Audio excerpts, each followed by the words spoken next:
Hello, welcome to my kitchen in upstate New York, and tonight the video that I'm going to make for you is Tweed Kettle, and you've probably never heard of that. I'm going to tell you why I'm making it. Tweed Kettle is simply also known as Edinburgh's or Leith. It's known also as salmon hash. And why am I making something from Scotland? Here I am, a guy living in upstate New York, and I actually have, oddly enough, 3 citizenships. Very proud of that. Of course, I have to be American. I live here in upstate New York. But because of my family, I'm also a citizen of the United Kingdom and also Canada. And in the 1920s, my grandparents came from the Shetland Isles to Hamilton, Ontario. And my mother was so proud of her dialect, of her heritage. I never heard anything about Ottawa or Toronto or Vancouver. All I heard about was Scalloway and Lerwick and all the things that go with that place on the map, which, by the way, you heard me say Scotland, but it's got a lot of Norwegian influence, very Scandinavian. It's actually closer to the coast of Norway than to get down to the Isle of Great Britain. And why would I make Tweed Kettle? Because it's not something associated with Shetland, but when my grandparents left the Shetland Isles, because there was not anything going on economically up there, it was long before the oil boom of the North Sea. And they ended up living in Leith, which is the port area of Edinburgh. So I thought, okay, I'll start small. I'll do something representing that step when they left the Shetland Isles, which, by the way, are on my wall here, but you can find it in Googling. What have I done first to not have this be a 90-minute video? I sauteed, it said 4 ounces of mushrooms and butter. I'm like, amounts mean nothing to me, it's the eye. So from the average 8-ounce pack of mushrooms, I left the 2 largest ones in. So maybe it's 6 ounces, sauteed them in butter, drained away the butter. Thrifty Scottish in me though, that went into a shot glass covered in cling film with a rubber band about it, and that's in my fridge. So that'll find another purpose. I'm not wasting that flavor.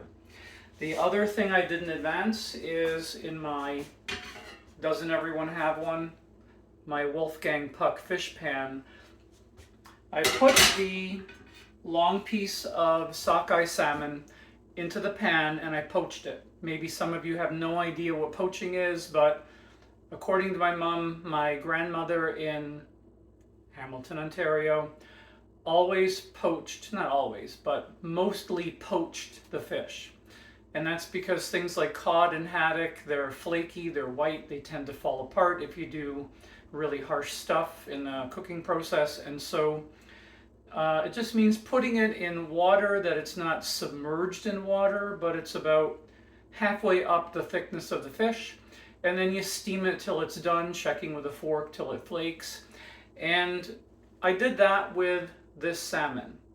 I poached it, but only about 4 or 5 minutes because it's going to be cooking later. So you don't want to cook the heck out of it and then later on you're cooking it for 20 more minutes. So that's sitting aside here. The other ingredient, I always say, this ingredient is not for the recipe. That is there for the cook. So what I'm going to do is get the pieces of salmon that were poached for about 5 minutes, and then I laid it out and chopped it into 2-inch, 1-inch chunks. And with tongs, I'm going to get them into the same pan that I cleaned because I don't want to have 7 pans hanging out. If you read recipes for this, it'll also say that you're supposed to remove any bones or skin. And I want to quote my dear Shetland Isles Scotland mother. Why would you not use that skin? So much nutrition of a fish is in the skin. The other thing I want to talk about is, why do I cook the things I cook? Because of health reasons.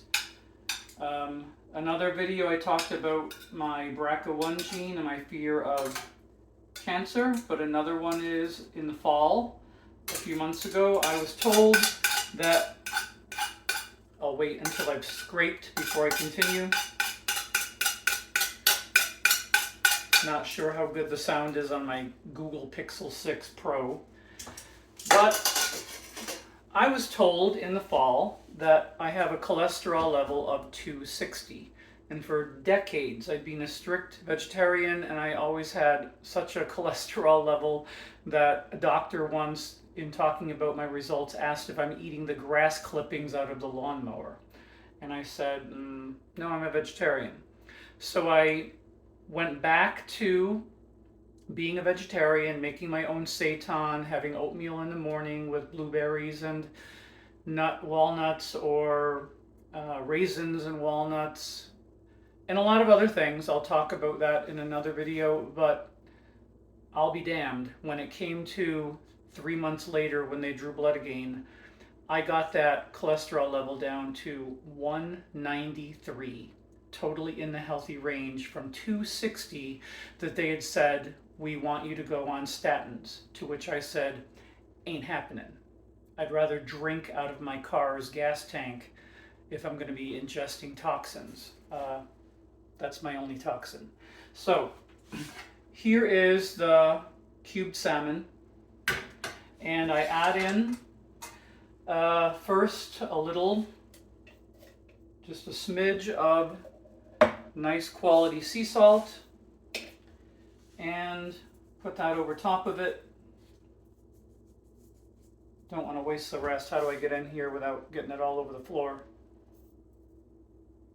I guess that's good enough, and the rest goes in. A little cracked pepper. And what is in, you see a theme going on. What is in my shot glass is allspice. It says to use mace, and I know somewhere in my spice cabinet I have mace. And I read about it. What is mace? The odd thing is, with the 3 citizenships, I happen to speak 7 languages. And the one that's biggest in my head other than English is German. I'm like, well, what is it in German? Maybe maybe it means something. And Muskatnuss means nutmeg, but it's the nut, just grinding that whole nut. And the other is Muskatblüte, and that's the little blossom that's been dried and ground down. And if you read about mace, it says it's the outer covering of the nutmeg nut. So I'm like, oh my God. Any of those things is going to work for flavor. It goes all 3 go well with fish. So I chose to take 4 grains of allspice. I ground them up in a coffee grinder that I use for spices only, and that goes over top. It says a pinch. I like flavor. That's more than a pinch, but I'm not worried. So you have that in. What's in here? It said also, 2 shallots. I'm like, well, I'm not going out and buying shallots. They're just mild onions. So for the amount that they would be chopped up, I just chose a nice white onion, and I only used a small amount of it. And again, I'm not afraid of flavor, and I'm feeling quite confident my Shetland grandmother did not own shallots. So there we go. There's a little bit on my floor. I hope I'm not walking on it and crunching it in. What's in here? 150 ml of a dry white wine. I chose Chardonnay. And fish stock. So So I'm going to start with this. Sorry. Start with this one first because it's the juices from the salmon when I poached it. So that's going in.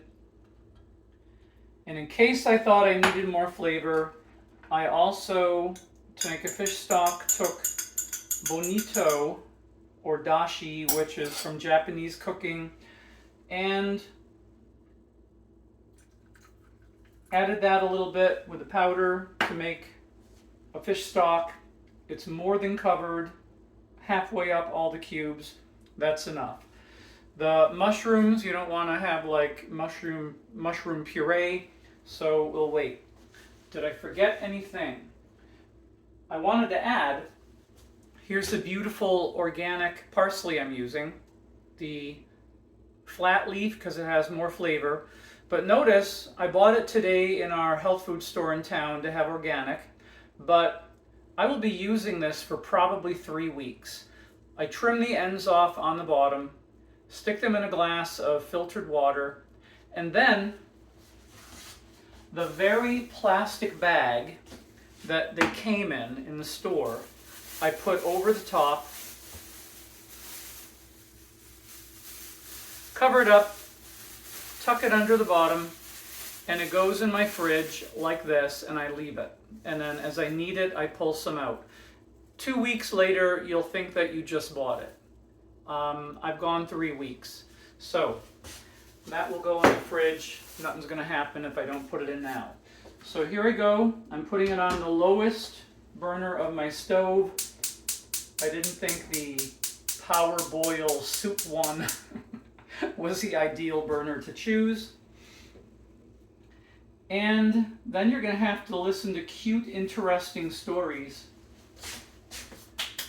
before I plate it, because it says it needs about 20 minutes, which I don't believe because I already poached it.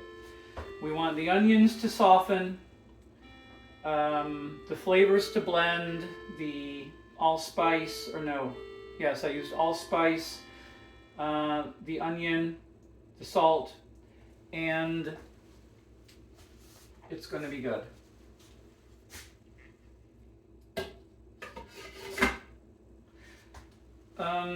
I also want to talk about HDL and LDL, watching your cholesterol.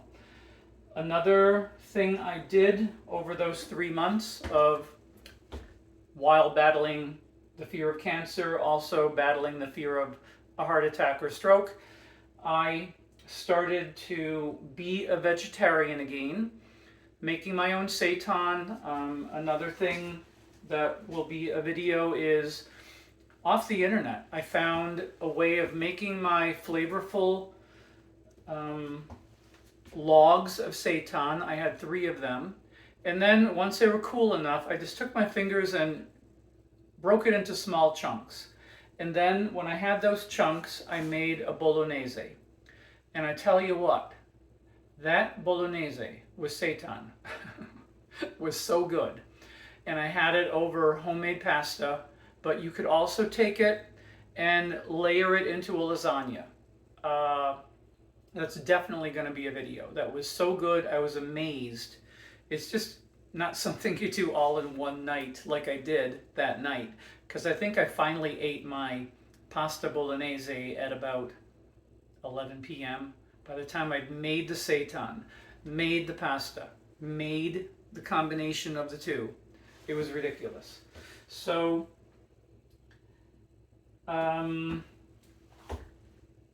fish. Having the cholesterol in your body, but the good one comes from so many fish that if you look at the back of a package and you say, oh my gosh, that much cholesterol? But it's not necessarily the bad one working against you. So I would buy fresh mackerel, the whole fish, and slit the inside, make sure it's cleaned well, and stuff it with things and bake it in the oven, or in the good weather, which is, you know, not so often in upstate New York, I would do it out on the grill. And, you know, the inside the little cage enclosure that you don't have pureed fish over your Weber grill. Another thing is buying, here's a story. My mom told me once, before ending up in the United States, she never believed that you would eat tuna fish sandwiches. We had mackerel, or excuse me, no, pink salmon sandwiches. My grandmother used to buy tins of canned salmon, and that got mixed with celery or onion and mayonnaise, and you made a salmon salad sandwich. So what I do is I buy the tins of pink salmon or mackerel. I take them out, I get out the bones, but with mackerel, for example, or even the salmon, those bones are so fine, and that's nutrition. I just grind them up with my fingers, and I have that in there as well. I don't care. And the thing I end up with adding in panko, etc., I make patties out of that. And so I have mackerel patties or salmon patties that I do in the cast iron skillet. But my theme today, if you're following me, is cholesterol. And salmon is a good one. Mackerel, herring, a lot of good oily fishes out there. So I will definitely need to fill time, other than telling you, as I try to fill time, what are these over here? Well, what will end up being plated, in this I have what are supposed to be green peas, because when I think of Bubble and Squeak or Bangers and Mash, what do you have on the side? So often my mother always had green peas, and I envisioned my salmon hash with some boiled potatoes and some nice green peas. In my freezer, I couldn't find any green peas. So I'm like, well, my grandmother in Hamilton definitely was not running to the big, huge supermarket or doing Instacart, and she went with what she had, I'm sure. And out of my garden, I have green beans, and they were frozen and in a Ziploc bag. So I have steamed those, and I've left them over it to keep warm. And in here, a little bit of Shetland. Those are my tatties. So what are tatties? Might sound a little odd to you, but those are potatoes, which in Canada, I giggle. I'm thinking of someone I know that when they say potatoes in Ontario, they say potatoes. B, something with a D, potatoes. And it's finally starting to cook a bit. I'm happy, because I don't want to keep you entertained for, like I said, until you have to go to bed, leaving my video. My youth growing up, it was fish and potato, fish and potato, fish and potato, fish and potato. But we had a Shetland mom who grew up in Canada with a husband. My father was Norwegian, and father Norwegian, mother German, and it was meat and potato, meat and potato, meat and potato. So the fact that I've managed to visit 74 countries on the globe and come back with cooking ideas and spice ideas and ingredient ideas I never would have dreamed of, it's pretty amazing, because I grew up with Melmac plates, lower middle class meat and potatoes. There was no fancy, I just found this in Bon Appetit. And I don't regret that. But I got the bug of curiosity, and this is the end product. So I'll just be moving those around every now and then as we talk. And now that it's simmering away, I'm going to give it maybe 10 minutes. I'm even going to go so far as to set a 10-minute line. If I had a tech crew, if I had a cameraman, I'd be able to say, okay, I'll come back in 10. But you're stuck with me for 10. I know how to fill it. I will sip.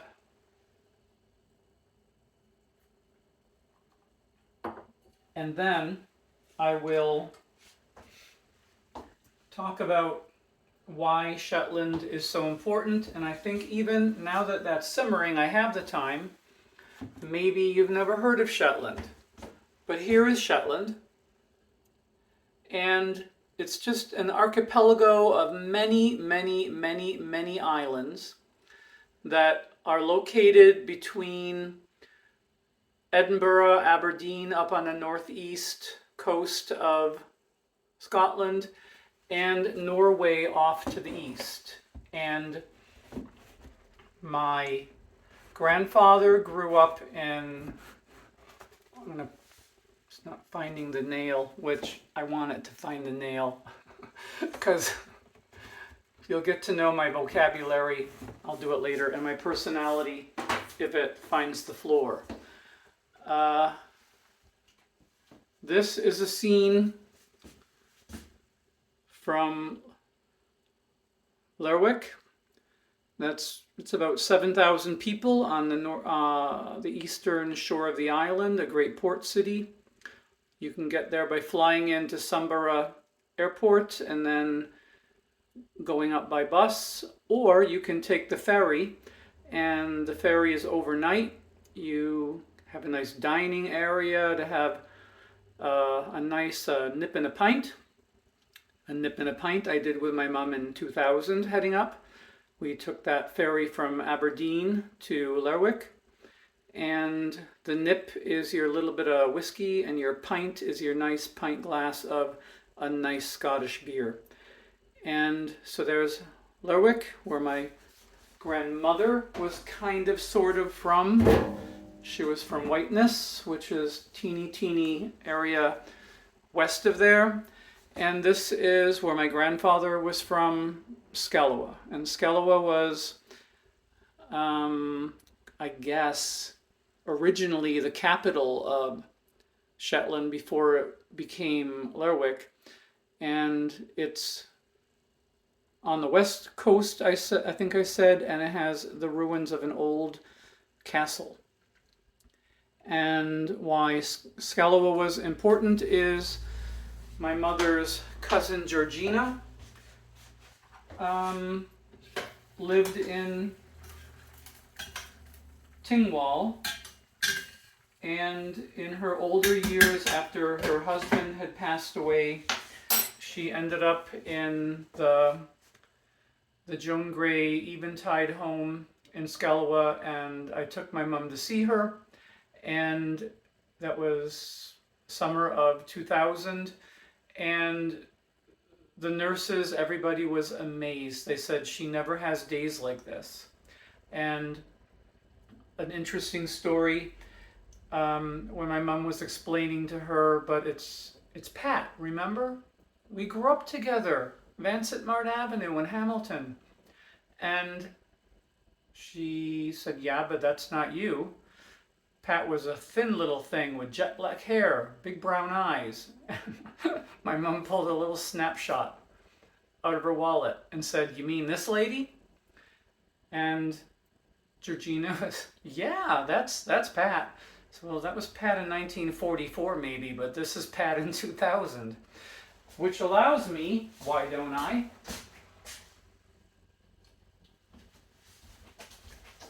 to show you my mom. There, this is her Canadian passport from 1944. Well, not her Canadian passport, you know what I mean. Her Canadian passport photo. And that is, by the way, the same photo, a different copy of it that my mom had shown to Gina. So once that cooks a bit, I'm going to uncover it that we have a thicker broth. And check the time.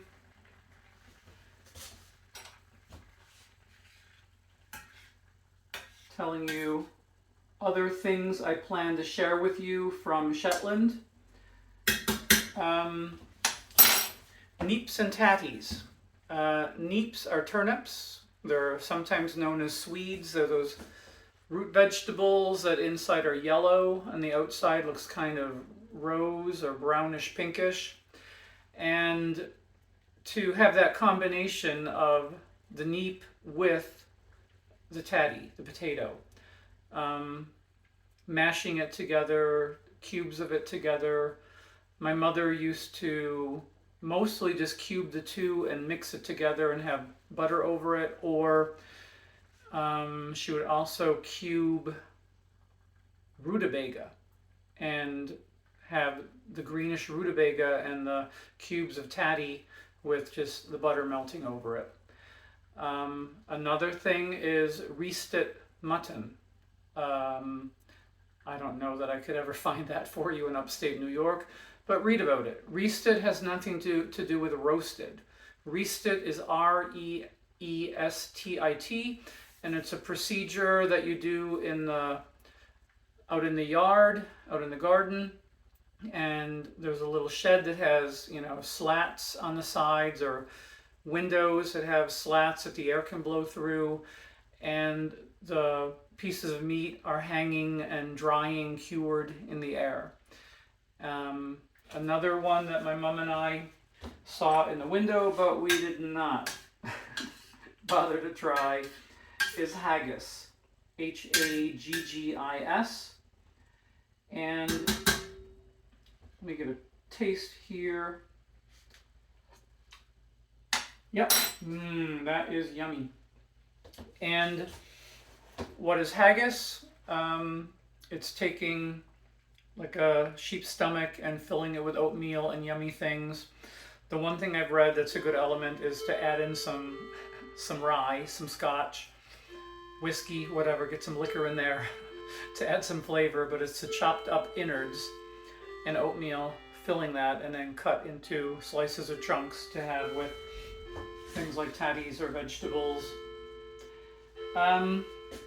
It's just about ready. I want the broth to cook down a little bit more. I will talk about the history a little bit of how it ended up. How could this guy, Dean, so interested in his background and everything his mom told him about, end up with 3 citizenships, 3 passports? Canada didn't have a citizenship. It was, for all intentional purposes, part of the United Kingdom.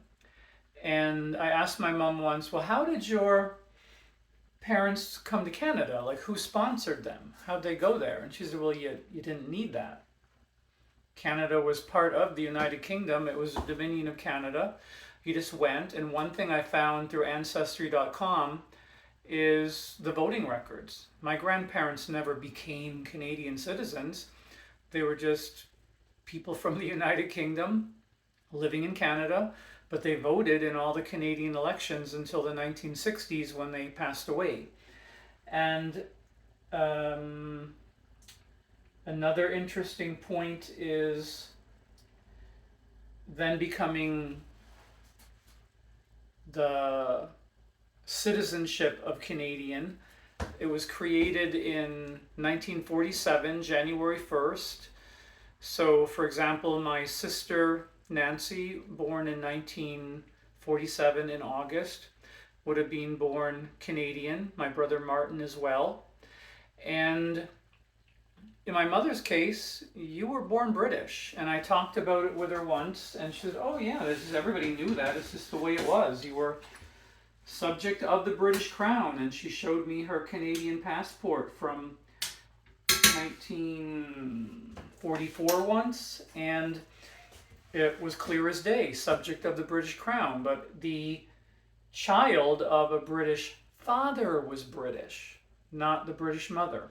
So, don't you know, I was apartment and pet sitting for a friend in New York City a year ago, and I read that the United Kingdom had changed its rules. I said 10, there it is. hold that thought. So in go the mushrooms, which, as I said, were softened in butter. And I'm going to let those warm in it.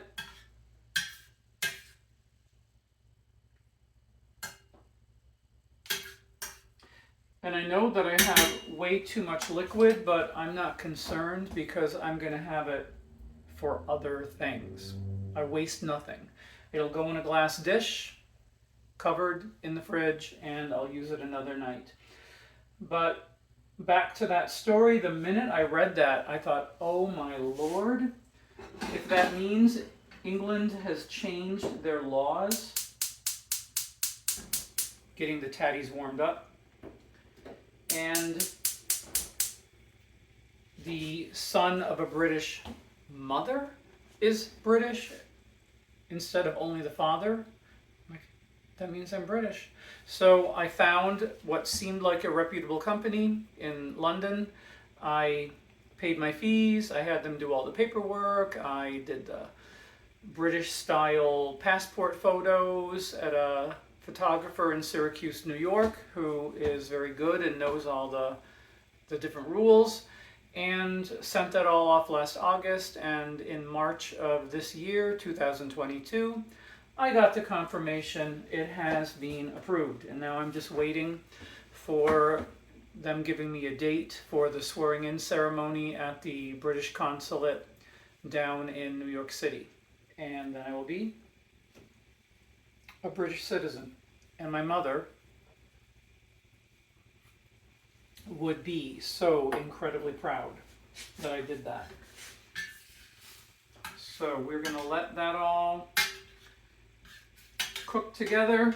I repeat what it was. It was a dry white wine, the poached salmon, the mushrooms sauteed in butter, the maybe chopped chives, maybe chopped shallots. I wasn't going to go get either. I had onions, and I just used a smaller amount, and you have that onion flavor. You just don't, of course, with chives have the green color. And a little salt, a little pepper. I'm letting it cook down a bit to have a not so liquidy broth. And then I'll be plating it with my nice hot tatties and my green beans that I'm letting now, they were already cooked, letting them warm up. I'm going to get my plate. Am I going to warm it? No, this is not a restaurant, this is a house in upstate New York. This I wanted to also share, also involves my mom. But when you serve it, you sprinkle some nice chopped parsley over top, not stuff out of a jar. And this, I find, for chopping cilantro or chives or parsley, works wonders. I bought this on a trip to Alaska about 25 years ago. And I bought one, and I bought another one that I gave to my mother, and when my mother passed away, I also now have a second one, and you just rock it back and forth over the pile of herbs. Rock it back, rock it back, rock it back. And it's just so easy to use. And with chives, I have them lined up, all even little tubes, and I just go off the end, that little millimeter of chive, and works perfectly. So we're just about there.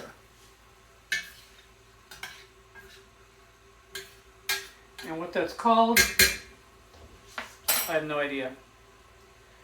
I know you're dying to see the decoration on it, but came from a gift shop in Alaska. Has nothing to do with Shetland or Scotland, but in terms of how to nicely and easily cut fresh herbs. For example, what to avoid I have this. It's a very good brand, stainless steel. I think it's Sulis. Uh-oh, guess what? This comes up in all my videos. Ideale. Ideale. I think it's Italian. Oh my lord, I once did parsley in this. I had liquidy green mush coming out the bottom. So if you want it, I'll give my email privately. It's yours. It sits in my cupboard. There, that'll be warmed.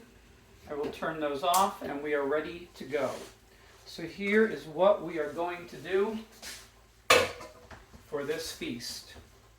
We are going to have, where's my spoon? A slotted spoon because I don't want, a bunch of potato liquid. And there come the tatties.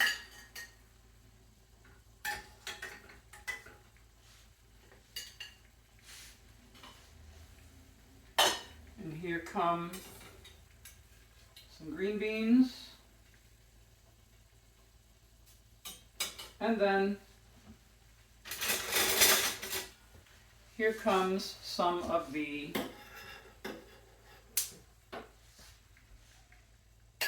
Tweed Kettle from Edinburgh, Scotland. And that on the side. And I want lots of that juice because with my fork I will be mashing away